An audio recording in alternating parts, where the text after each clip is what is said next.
Having a child with autism can be incredibly challenging and overwhelming.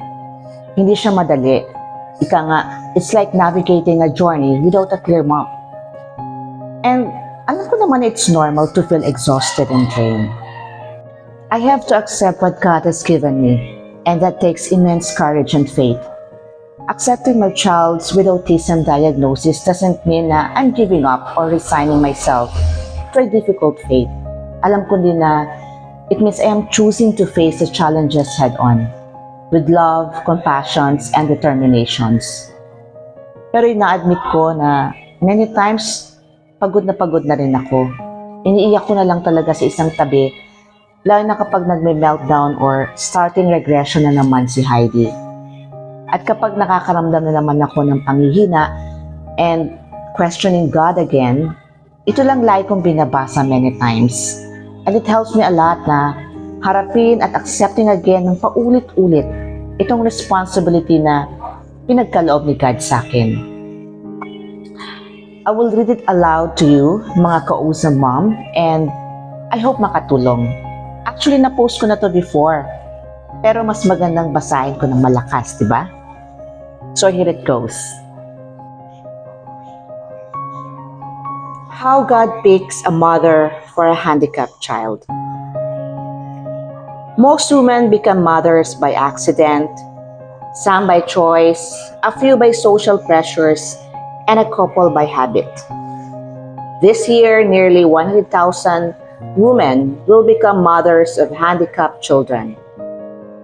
Did you ever wonder how mothers of handicapped children are chosen? Somehow I visualize God hovering over earth, selecting his instruments for propagations with great care and deliberations. As you observe, he instructs his angels to make notes in a giant ledger. Armstrong, Beth, son, patron saint Matthew. Forrest, Marjorie, daughter, patron saint Cecilia. Rutledge, Carrie, twins, patron saint, give her Gerard. He used to profanity. Finally, he passes a name to an angel and smile. Give her a handicapped child. The angel is curious. Why this one, God? She's so happy. Exactly, smiles God. Could I give a handicapped child a mother who does not know laughter? That would be cruel. But has she patience? Asked the angel. I don't want her to have too much patience, or she will drown in a sea of self-pity and despair. Once the shock and resentment wears off, she'll handle it. I watch her today. She has that feeling of self and independence that is so rare and so necessary in a mother. You see, the child I'm going to give her has his own world. She has to make it live in her world, and that's not going to be easy. But Lord, I don't think she even believes in you. And God smiles. No matter, I can fix that. This one is perfect. She has just enough selfishness. The angel gasped. Selfishness? Is that virtue? God nods.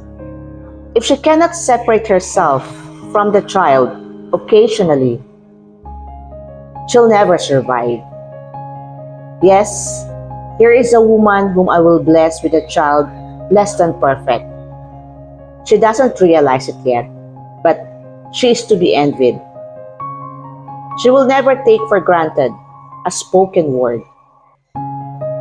She will never consider a step ordinary when her child says mama for the first time. She will be present at a miracle and know it. When she describes a tree or a sunset to her blind child, she will see it as a few people ever see my creations. I will permit her to see clearly the things I see.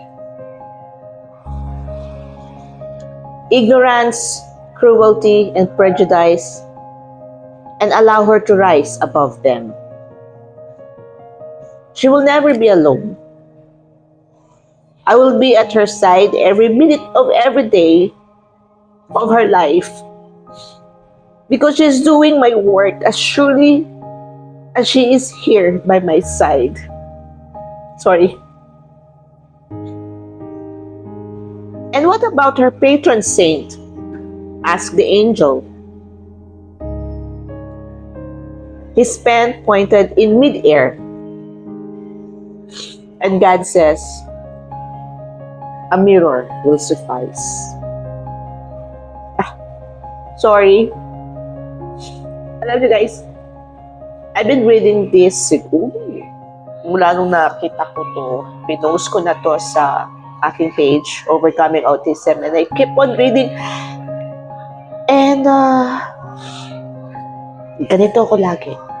So whenever I feel low, nangihina na naman ako, ito lang. Ito lang yung binabasa ko and I feel relief. And I keep on understanding God back. So, Kaosa Moms, I hope this article will help you also.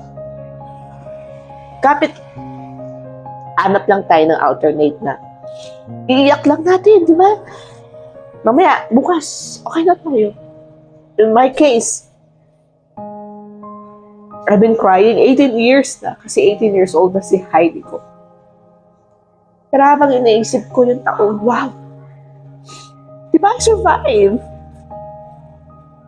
I'm still alive. So, laban lang ko sa mom, kaya natin to. Hindi tayo pababayaan ni God. We're not alone. Thank you. Ang ganda, di ba? Habang binabasa ko to, ramdam ko na kinakausap ako ni God. Kaya I share it to you also, mga kausap mom. Remember, now you're not alone in this journey. There are many resources available to support us and to our child. From therapy and counseling to support groups and online communities. And of course, don't forget to take care of yourself too. It's essential to prioritize your own physical, emotional, and mental well-being. Nang sa ganon, we can be the best parent and advocate to our child. We got this, Mom. Kaya natin to. Laban lang.